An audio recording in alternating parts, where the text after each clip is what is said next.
Este programa tem o apoio de Seiko Astron.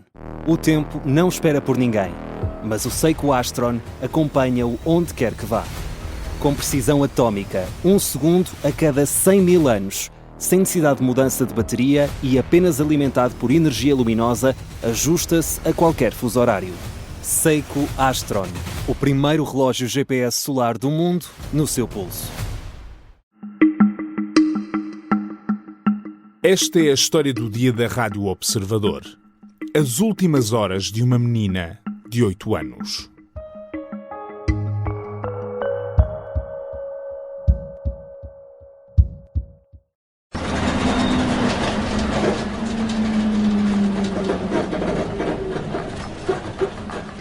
É manhã de quarta-feira. A criança de 8 anos está a sair do autocarro. Não chega a entrar na escola porque a madrasta está lá à espera. Vai buscá-la, mete-a no carro. E essa é a última vez que a criança volta a ser vista com vida.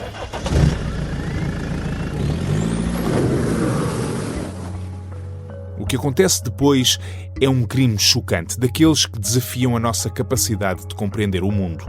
Uma menina de apenas 8 anos, morta, ao que tudo indica, por asfixia e por uma pessoa que lhe era próxima, que partilhava com ela o núcleo familiar. Nesta quinta-feira, quando a notícia se espalhou por todo o lado, pelos jornais, pelos canais de informação, pelos programas da manhã, o jornalista do Observador, Miguel Pinheiro Correia, foi enviado para Valpaços. E é com ele que eu vou conversar hoje para fazermos a fita do tempo deste crime, no seio de uma família desestruturada, para sabermos quais foram as linhas de investigação, o que falta ainda confirmar, no fundo, para tentar conhecer as personalidades envolvidas nesta história de violência e de vingança. Eu sou o Pedro Benevides e esta é a história do dia de sexta-feira, 19 de junho.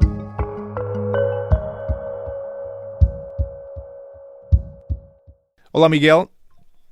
Viva, Pedro. Diz-me já agora, para começarmos, exatamente onde é que tu estás?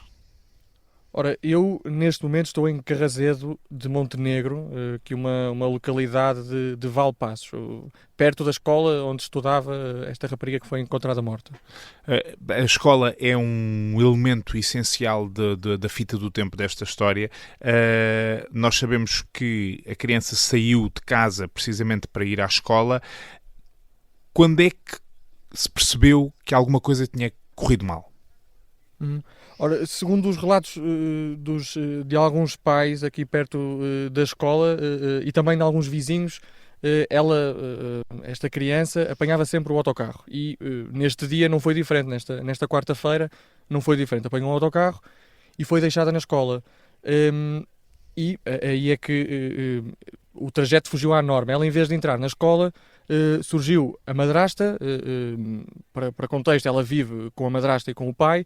E surgiu esta madrasta que a impediu de entrar na escola, por algum motivo, mas impediu-a de entrar na escola e levou-a com ela. Portanto, ela do caminho do autocarro para a escola, apareceu a madrasta, levou-a e depois, entretanto, foi dada como desaparecida. Foi nesse momento que deixou ou que foi vista pela última vez. Portanto, eu imagino que o pai, que foi quem deu o alerta, chegou ali a hora em que a criança deveria chegar a casa, não chegou e terá dado o alerta na sequência disso. Sim, foi precisamente isso. A indicação que nós temos, até da própria CPCJ, indicou a CPCJ de Valpaços, indicou a hora em que receberam esse alerta para esse desaparecimento. Foi por volta das 6 da tarde, um bocadinho antes, por isso, lá está a hora em que deveria sair da escola, ou em que deveria estar a chegar a casa, e em que o pai detectou essa anormalidade e fez os contactos normais numa situação destas, para a GNR primeiro, e depois aí entraram as diligências da GNR e o que me disseram aqui da GNR foi que ao início, um desaparecimento é sempre uma coisa grave e ainda por cima de uma criança, mas nunca, ou estavam longe de imaginar que esta criança seria encontrada horas mais tarde, longe, ainda um bocadinho longe, a uns 20 km daqui onde me encontro, da escola, por isso, e estavam longe de imaginar que ela seria encontrada morta na serra. E foi exatamente isso. Lá está. Foi exatamente isso Sim. que aconteceu. Vamos só tentar perceber um bocadinho este núcleo familiar. Portanto, nós estamos a falar do pai, estamos a falar da madrasta, estamos a falar da criança. Que família era esta? Ora, o relato que me fizeram os vizinhos foi ao longo desta manhã e também desta tarde. Falei com alguns vizinhos e entre os vizinhos que me sabiam dizer alguma coisa, porque cheguei a apanhar um senhor que era imigrante, porque era uma zona com muitos imigrantes, e que ele tinha acabado de chegar, não sabia nada, mas os outros vizinhos conheciam bem a família, sobretudo, ou conheciam mais ou menos bem a família, mas sobretudo o pai desta criança conheciam muito bem. Porque ele, isto é em Celeiros, que é aqui perto da escola, há uns 10, 15 minutos, e ele sempre viveu, o pai sempre viveu em Celeiros. Ele cresceu com os pais dele lá, ou seja, os avós da menina, cresceram por ali e por isso ele, entretanto, casou com uma mulher, a mãe desta menina desaparecida, divorciaram-se, depois a mãe teve problemas, teve uma depressão, eles separaram-se, divorciaram-se e, entretanto, ele começou a viver com esta madrasta, com esta senhora, agora detida pela Polícia Judiciária. Ele ficou com a criança a cargo dele.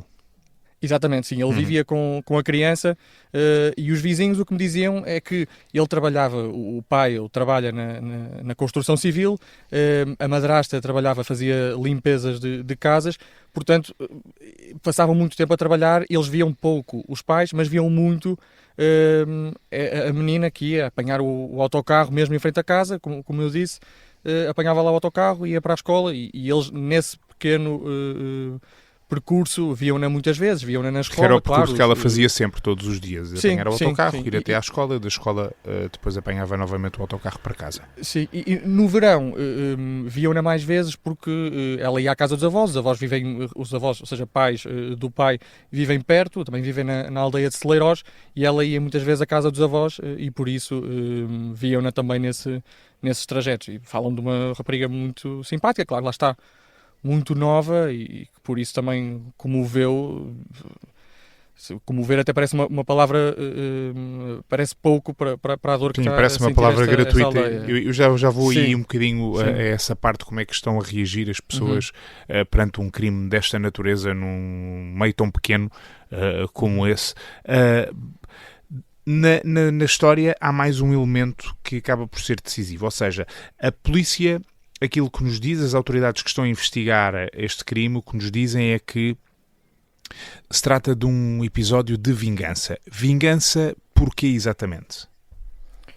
Ora, o que a polícia diz, neste caso a Polícia Judiciária, e também importa voltar aqui um bocadinho atrás, quando eu há pouco falava da questão da GNR começar as diligências, ou a investigação, entretanto, quando falam com o pai, percebem que há fortes suspeitas de envolvimento desta mulher, desta madrasta. E por isso, nesse momento, a PJ entra na investigação e assume esta investigação e depois acabam por encontrar a menina na serra, uma serra, lá está, que ainda é um bocadinho longe de aqui, mas encontraram-na lá. Ora, portanto, e esta questão o pai fala primeiro com a GNR na sequência da denúncia do desaparecimento, quando comunica o desaparecimento da filha. Na sequência dessa conversa, a GNR começa a ter suspeitas de que a madrasta pode estar envolvida. E é a partir daí que o caso passa para as mãos da Polícia Judiciária, que vai deter e ouvir essa madrasta, certo? Exatamente, ou seja, a PJ percebe o que está em causa, a GNR primeiro percebe o que está em causa, fala com a PJ e a PJ, observando estes indícios, começa a tentar perceber onde é que a madrasta teria deixado, isto segundo as informações que foram reveladas pela PJ, onde é que a madrasta teria deixado a menina. E lá está, ao longo desta quinta-feira, a PJ apontou nessa ideia de uma questão de vingança. Foram mesmo estas as palavras do diretor da Polícia Judiciária de Vila Real, que fala numa vingança, de haver ali algum atrito entre marido e mulher, ou entre o casal, vá. Mas nós sabemos vingança porquê exatamente? Qual é que era, de que é que ela se queria vingar?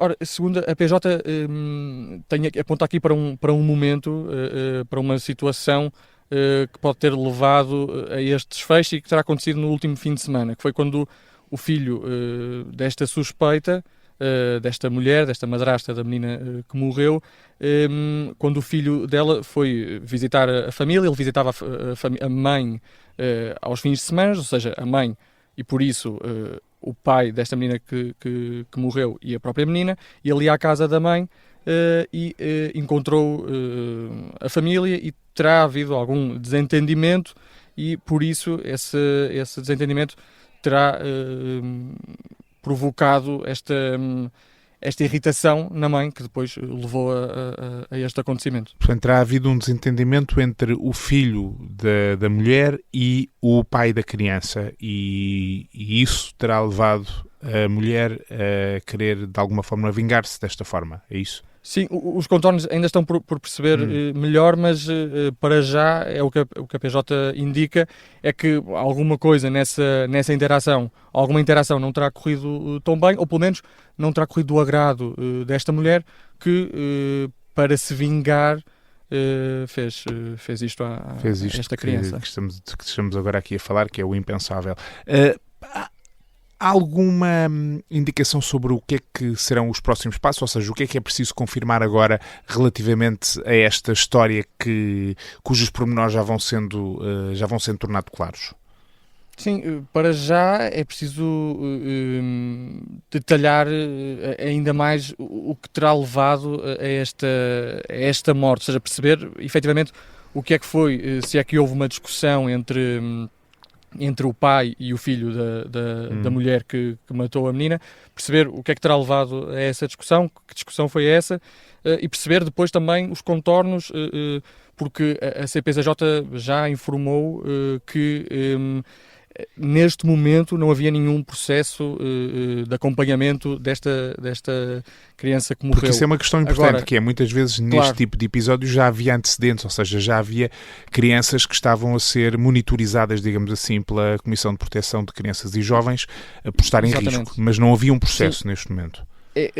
A CPCJ não foi muito clara, nós tentamos pedir mais esclarecimentos, eles adiaram essas respostas, mas no fundo o que eles garantem, e que conseguem garantir ao dia de hoje, é que tiveram a sinalização do desaparecimento. Antes, ou neste momento, não havia nenhum processo. Agora, isto não quer dizer, e é isso que também estamos a tentar perceber, é se antes houve, em determinado momento, algum processo de acompanhamento desta criança, que pode ter resultado num arquivamento, ou pode ter sido remetido para o tribunal. Nós já contactamos o Ministério Público e para já, neste momento, ainda não temos resposta.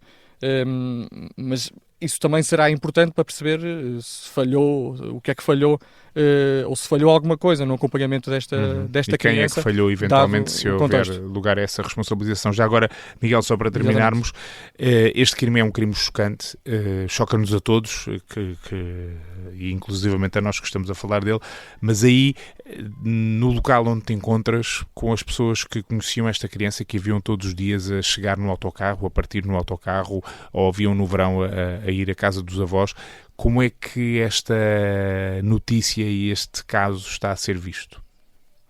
Eu fui tentando perceber qual é que seria a melhor forma para classificar o sentimento destas pessoas, e eu acho que para já, e estando tão a quente, acho que a maioria das pessoas com quem eu falei estava mesmo em negação, e eles diziam mesmo, estes crimes, mesmo a GNR dizia, ou alguém, um homem matar outro por alguma desavença, às vezes vai acontecendo aqui. Agora, uma madrasta matar, ou mesmo que não fosse madrasta, mas um adulto, uma adulta, matar uma criança choca muito mais. E os vizinhos diziam mesmo isso, que mesmo quando veem nas notícias outros casos, dói, mas é diferente. E agora, sendo uma pessoa que eles viam regularmente ali na rua, uma criança porque eles tinham algum carinho, é complicado. E lá está, acho que a negação, para já, enquanto vão digerindo a notícia, tentando perceber também eles, tentando juntar as peças do puzzle, perceber se houve alguma coisa que eles viram num dia e que poderia indicar aqui algum problema. Claro que é sempre um exercício inglório, porque não estaria talvez ao alcance destas pessoas. Mas imagino que seja normal isso, nestas circunstâncias em que o choque é coletivo. Miguel, obrigado e bom trabalho. Obrigado eu, Pedro. Eu conversei com o jornalista do Observador Miguel Pinheiro Correia, horas depois do Miguel ter chegado a Valpaços, ter apurado mais pormenores, conversado com quem conhece ou conheceu as pessoas envolvidas neste crime chocante. Uma criança que sai de casa de mochila às costas e nunca mais chega a entrar, porque é levada e assassinada antes do seu corpo ser largado na Serra da Padrela. Os próximos dias vão ser decisivos para completar todos os pormenores que ainda estão soltos, determinar responsabilidades e perceber exatamente o que é que aconteceu. Esta foi a história do dia, a sonoplastia do Rafael Pego, a música do genérico do João Ribeiro. Eu sou o Pedro Benevides. Bom fim de semana.